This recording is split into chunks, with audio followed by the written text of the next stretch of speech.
We are on. All right, testing. 1, 2, 3, 4, 5. Put the red dot towards you. 6, 7, 8, 9, 10. That should be good. Okay. And we're recording. Oh, we are? Yeah. Okay. All right. So, do you remember what we were going over? I know that we went over some of the history. Yeah. So, before we do the recap from last year when we did this before, just let's do a history of Armenia and Christianity and all that, since that's a huge topic now. Great. So, we'll cut that out.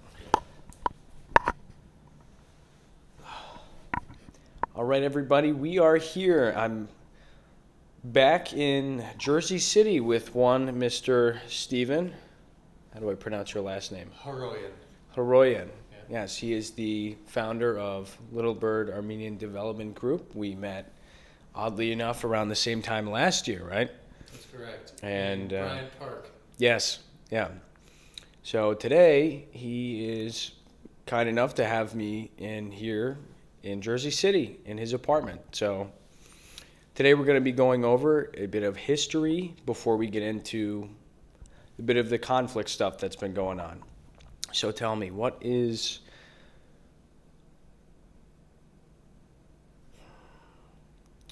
let's go back to square one with the history aspect. I'm not big on Armenian history, but I would like to know where it all began. Let's start with that.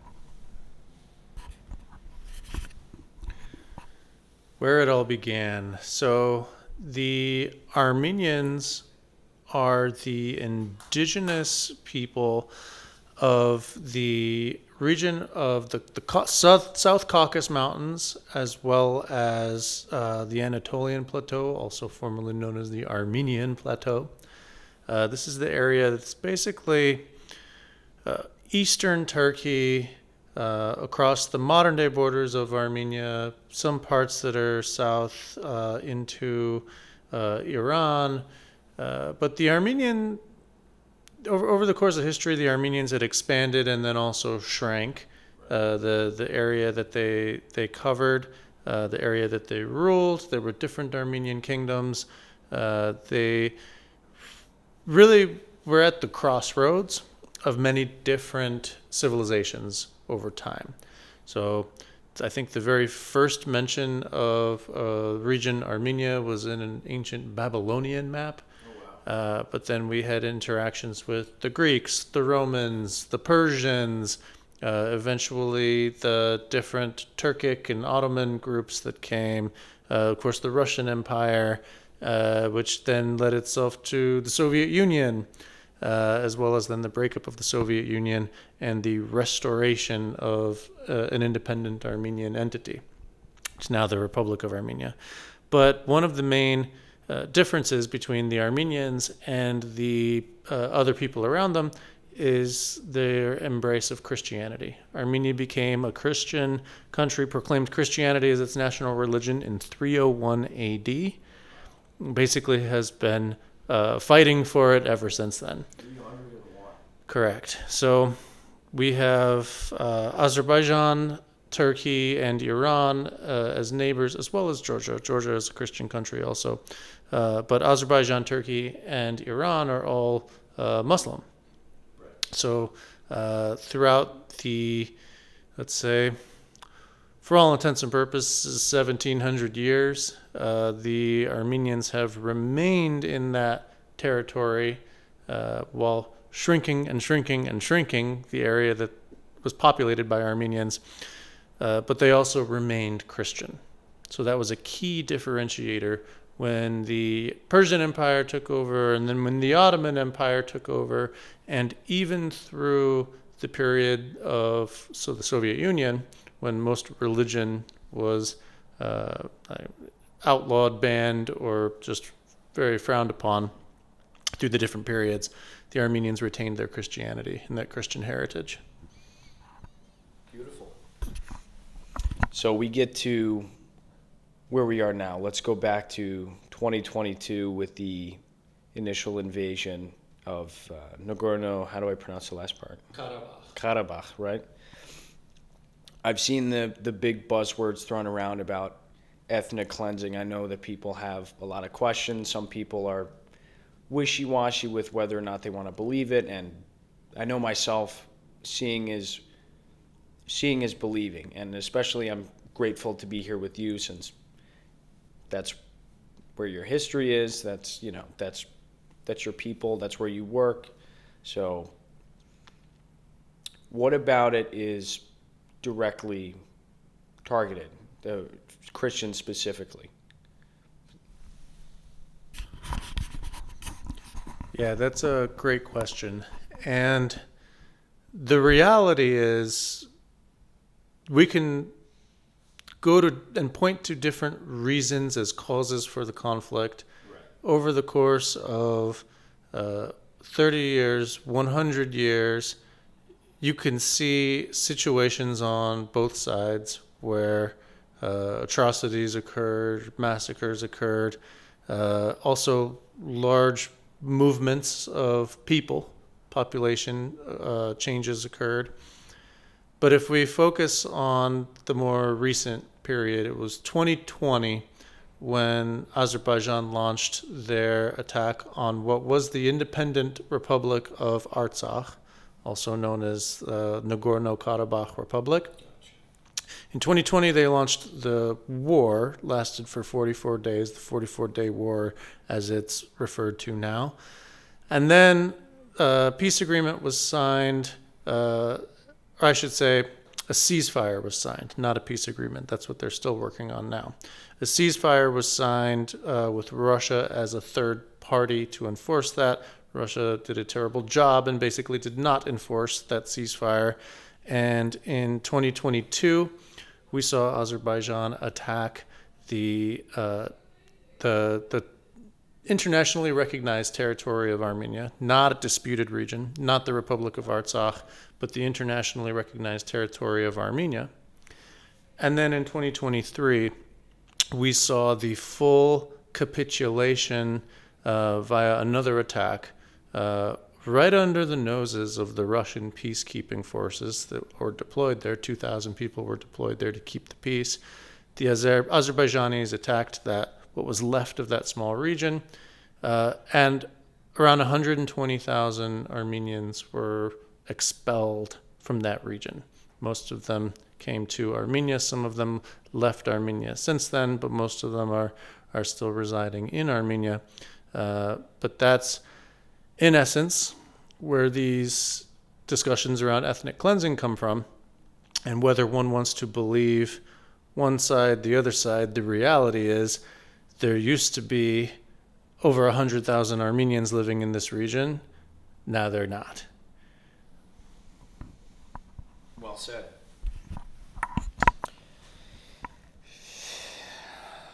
I almost don't have a follow-up for that. That was something, man. I gotta hand it to you. But back to the historical aspect, what is so important to Azerbaijan that they are willing to displace hundreds of thousands of people just for that territory? What is it about it that they either believe it belongs to them, or is it like a religious deal, or some kind of resource like oil or minerals? So they definitely believe that it belongs to them. There's no oil over there. There is some gold mining, some copper, silver mining, but it's not a heavily resource-rich region. It is a culturally rich region. There are ancient churches and ancient villages that date back a couple thousand years, really, to the very birth of Christianity with respect to the churches. But when we also look at the natural resources, it's a mountainous area that has a fair amount of water, which is a key resource, as well as forests. but it's not an area that you would say they're fighting over the resources necessarily. Uh, Both Armenia and Azerbaijan have essentially ruled over that territory at different times.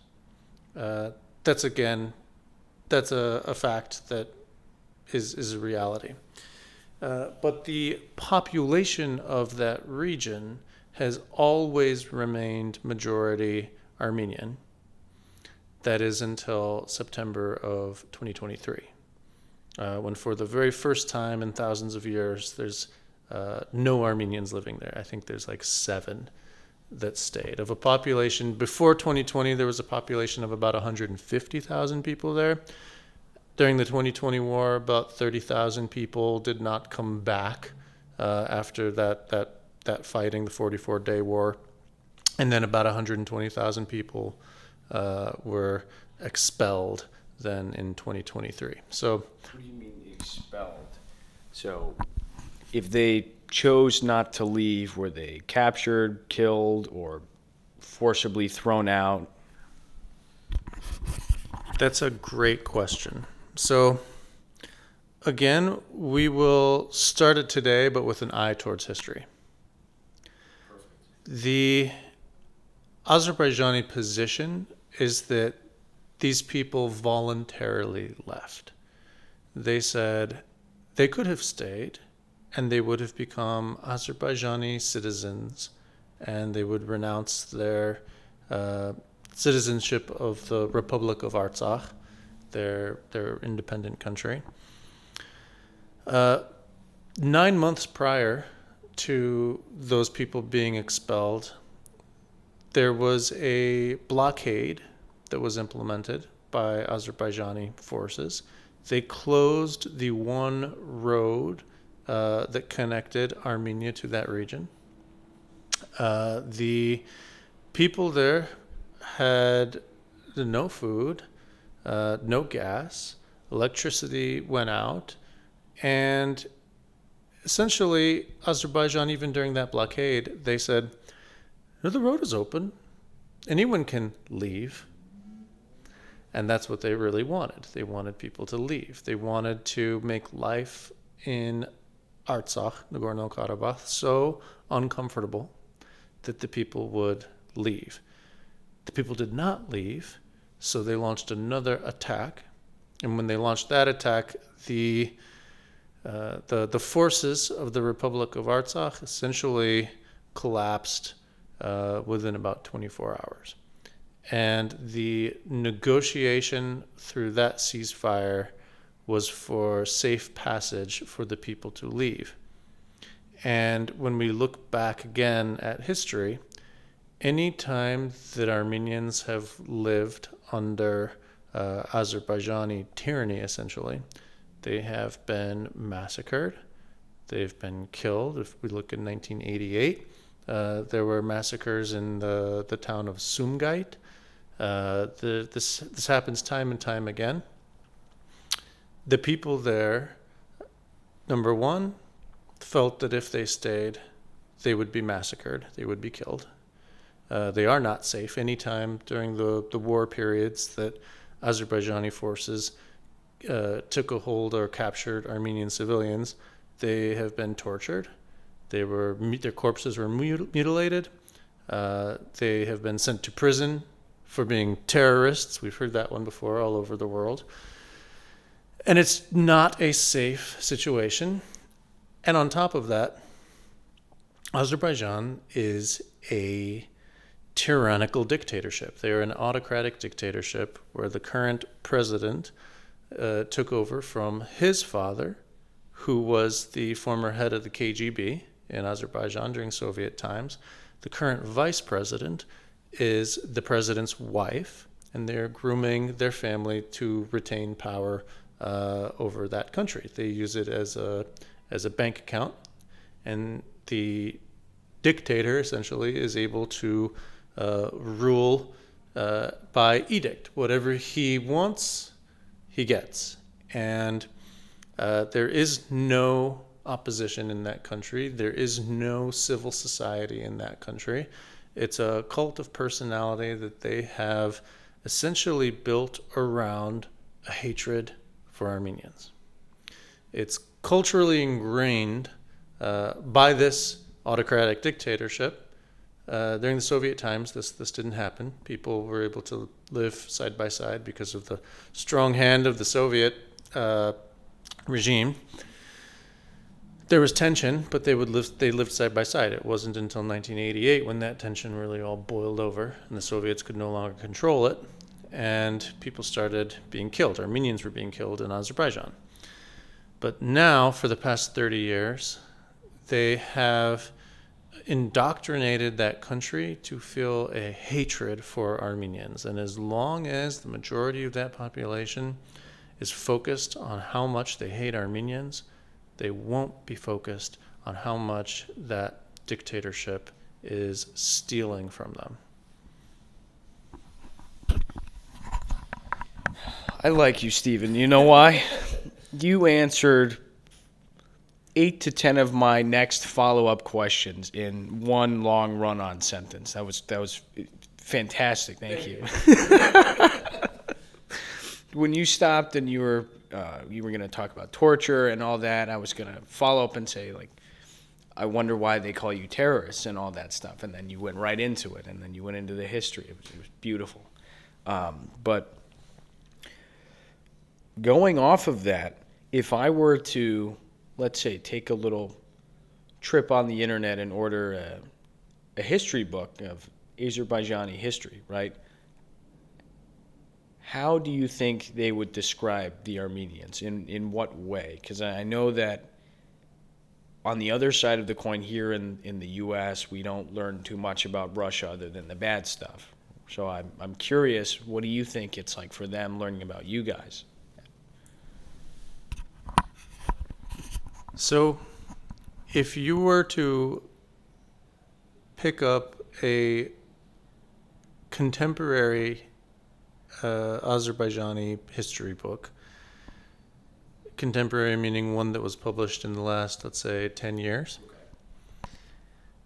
they would probably say that something along the lines of how Armenians are not indigenous to that region, that the Turkic Azerbaijani people have always been in that region, which by definition can't be true because the Turkic people originated in Central Asia. Yeah.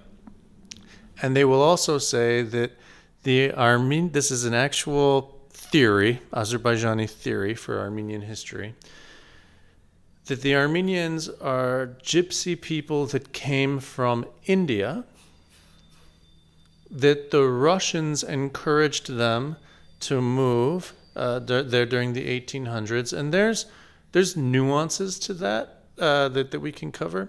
But this concept of Armenians having come from India is a really wild theory for anyone that has access to the world's history. Well, if you guys, if you came from India, would you not bring that culture with you? One would assume that when you go to a new place, if let's say, you're going to travel with your family, you take your morals and your values with you. Why would you change all of a sudden? Right.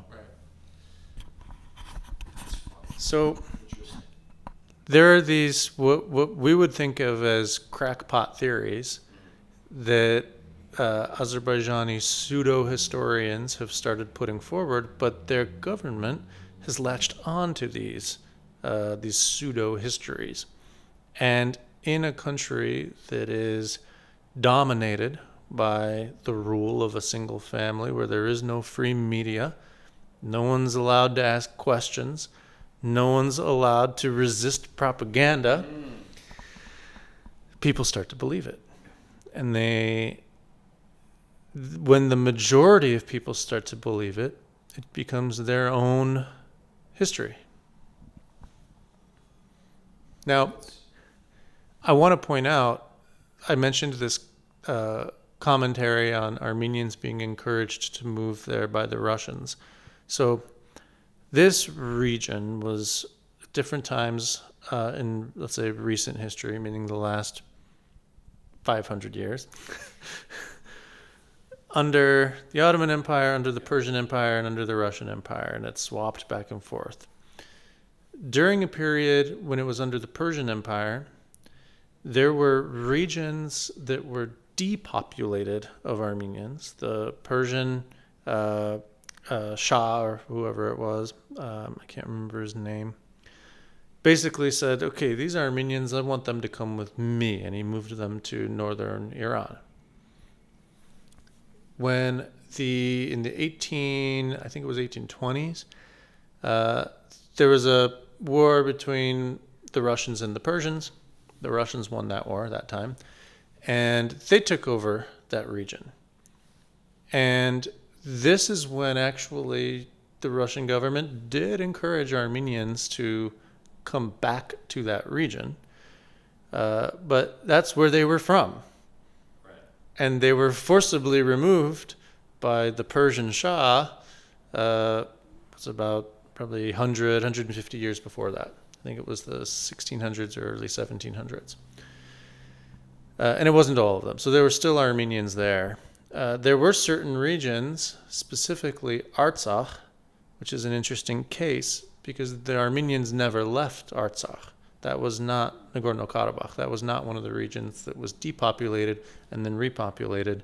That was a region that always had Armenians, again, until September of 2023. Interesting. It's very, I want to say almost dystopian and funny to see that how when we look at bigger nations, especially now, that they like to look at ones that are smaller than them and they don't have as much money and they think that that gives them dominion or power over them, or that gives them the right to do basically whatever they want to these guys. And I mean, that's it. So many conflicts that are happening right now, and it's sad to see. You know, when I look on the internet, the comments people write, and they say, you know, all these guys need to die because you know they don't support democracy and all this BS propaganda. It's sad to see that a lot of people are still stuck in their little echo chambers. So, absolutely. If we can come full circle here, let's go back to Little Bird. If people want to learn more about what's going on over there and how they can support it and really learn the truth about what's actually going on, how can they go about doing that? Thank you. And to start, Little Bird Armenian Development, we are a New York-based 501c3 nonprofit organization.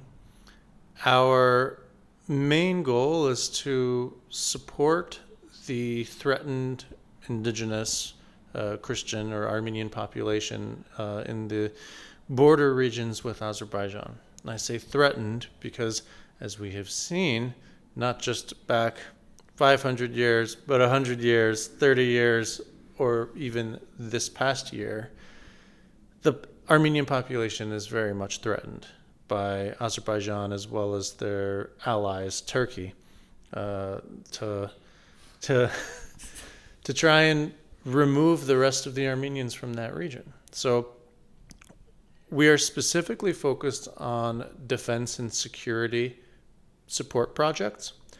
But I do have to clarify that while we support defense and security projects, our support must remain non-lethal. So we are very strict to ensure that we provide only non-lethal support.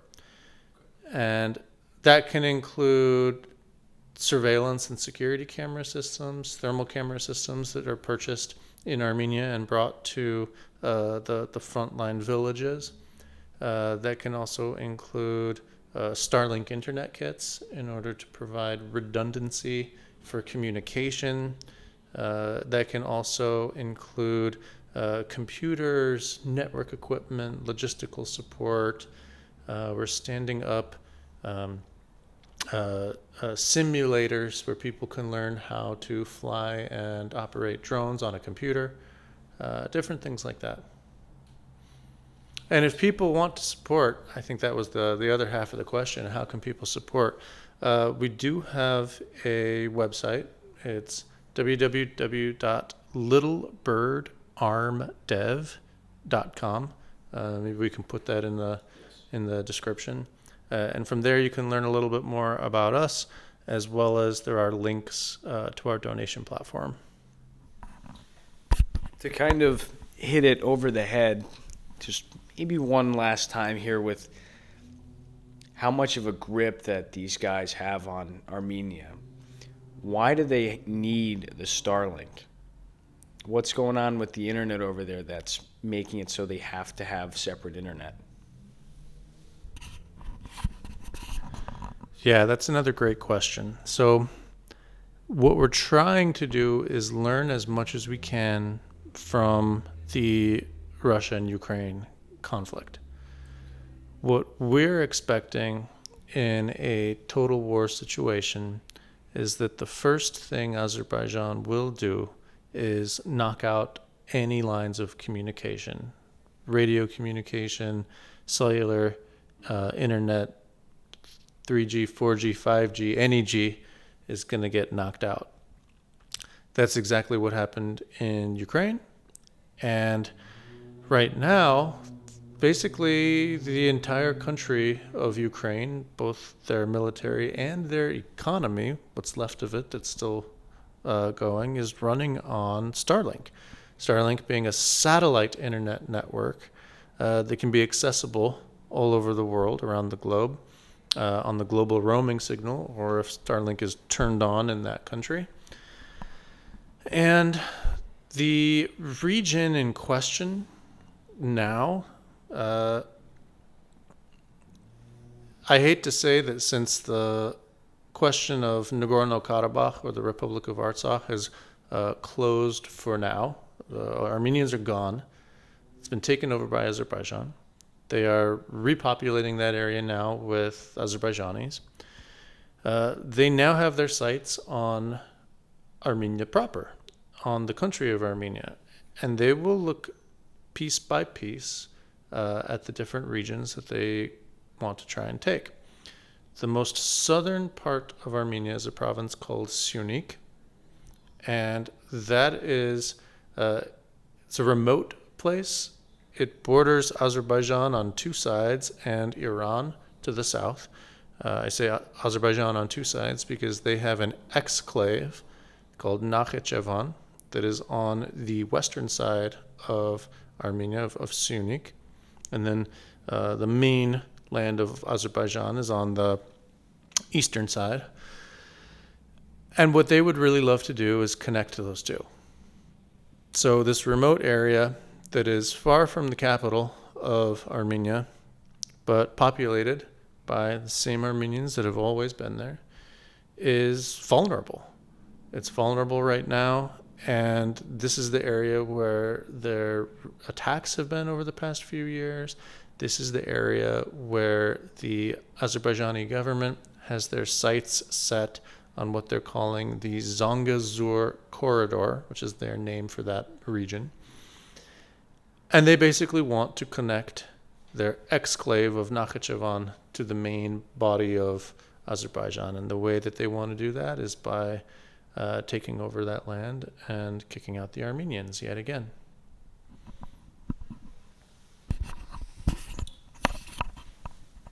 How far would you say that this has to go before people start to really take notice? I know that the former President Donald Trump made a statement about it over on Twitter the other day, so it looks like that people are finally starting to see what's actually happening and not just believe all the garbage that's being regurgitated at us. But if nothing is done, if enough people don't wake up to what's going on and see how they can either make their own opinion or support it, what is their long-term plan? Because they can't just take it over in one foul swoop without it looking suspicious, right?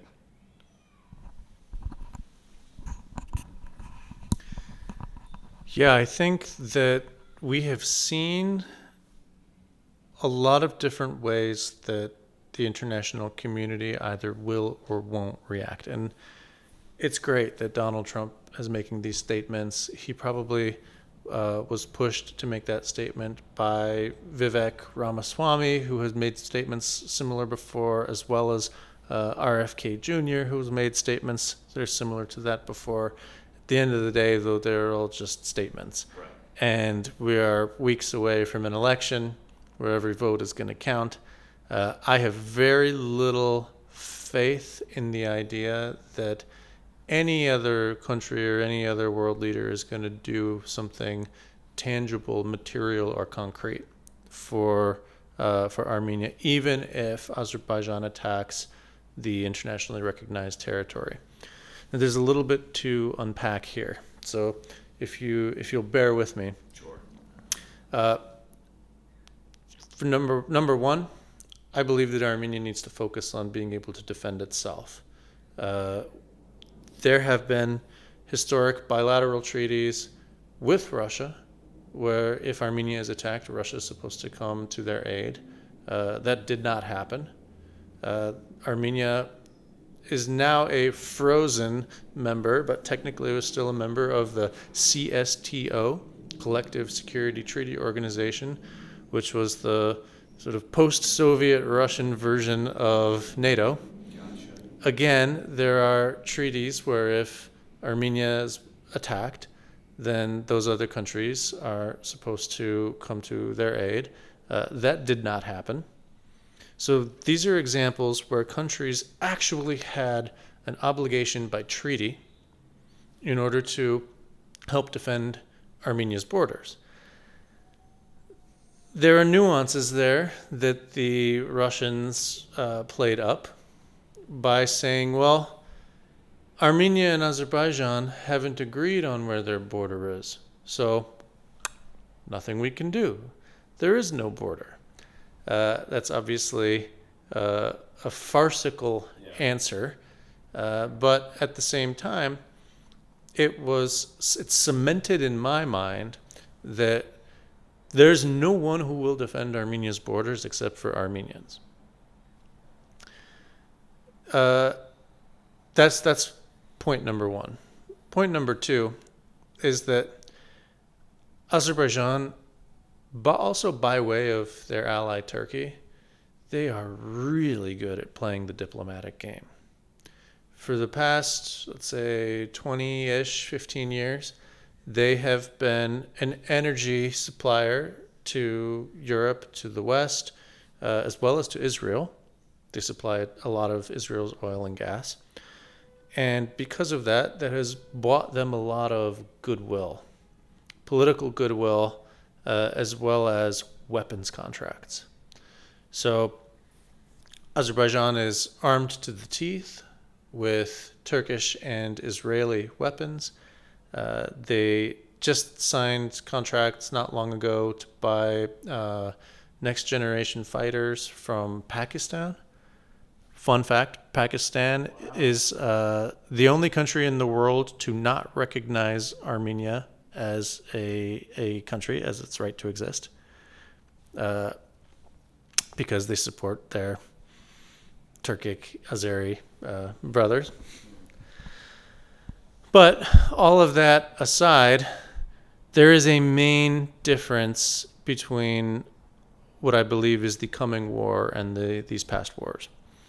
The Armenians failed at diplomacy for 30 years to have the Republic of Artsakh, Nagorno-Karabakh, either recognized as an independent country or incorporated into mainland Armenia. They failed to do that.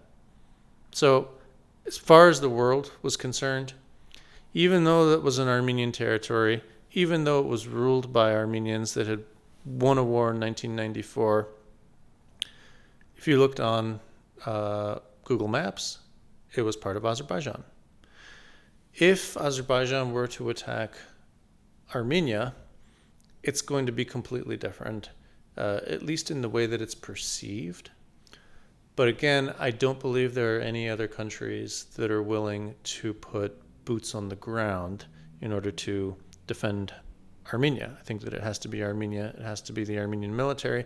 The Armenian military needs to revamp their entire strategy. They need to modernize their equipment, modernize their doctrine, and understand how to fight a hybrid war, an asymmetric war against a larger and better equipped enemy. Iran has made statements that they won't abide by any changes in border on their northern border. Iran wants to maintain that border with Armenia. They don't want that border to disappear. They have even said that they won't tolerate it, but they haven't said what they would do. And I don't expect Iran to come to Armenia's defense anytime soon. There are other entities around the world that have much more direct material and strategic support from Iran. You could say they're proxies that are in the battle right now with Israel. And what have we seen Iran do? Not much. Not much of anything. Exactly. And these are... They blow a lot of smoke. Right. That's about it. And these are their guys. Yeah. So that's why I don't believe that Iran will also do anything to defend the borders of Armenia. It has to be the Armenians. The Armenians have to go through the steps, the difficult steps, sometimes expensive, but necessary steps in order to modernize the military to be able to fight this war. Perfect, Stephen. Thank you so much. Do you have any final thoughts that you'd like to share with everybody? I think, number one, thank you, Evan, for always making yourself available to chat, to help, and the support. Any opportunity that we have to give a voice to the people of Armenia, to the people of southern Armenia, we're so very appreciative for that. And I think that the rest of the message is that there is an existential battle going on around the world. And you can call it Christian versus Muslim, Jewish versus Muslim, Muslim versus whoever, Christian versus whoever, or democracy versus autocracy, or capitalism versus command economy. It can go by a lot of different names with a lot of different nuances. But at the end of the day, the Armenian people are fighting for their right to live freely on their historic land, and that's all we want. We're not trying to take any other territory. We're not trying to invade other countries. All we want to do is live in our land and be left alone. The same cannot be said about Azerbaijan. That's my last message. Stephen, thank you so much for having me. Thank you, Evan. That was great. How do I turn this off?